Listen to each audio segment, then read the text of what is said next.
大家估唔到呢度係香港大角咀一個花園入面啩？我而家就喺大角咀嘅港灣豪庭，準備同一位約咗我1個禮拜嘅粉絲安裝新維智能鎖。大家睇下，呢度就係港灣豪庭，我哋而家上樓到現場，馬上開始安裝。好多朋友問新維智能鎖 D80 安裝之後效果點？首先一齊睇下安裝現場。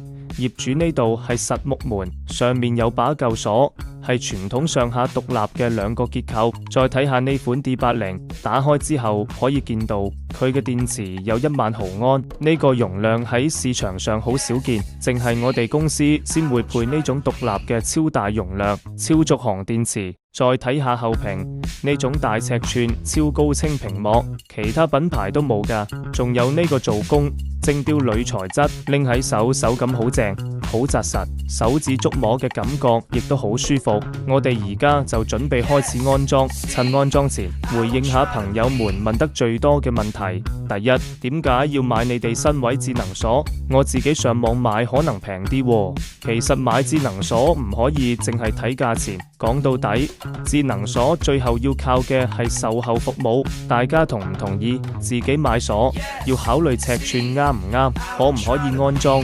對於普通用戶嚟講，想揀一把簡單好用、質量好嘅智能鎖，仲要煩呢啲匹配問題，真係好頭痛。但揾我哋新維智能鎖就唔同，一條龍服務包安裝，有售後，所有問題你都唔使累。安裝完成之後，仲包教包會，仲有2年質保，等你完全冇後顧之憂。講咗咁多，我哋一齊睇下安裝效果。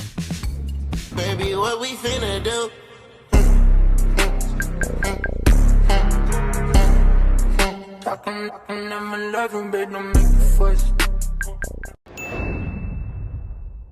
请关注我，群师傅带您了解更多智能家居资讯。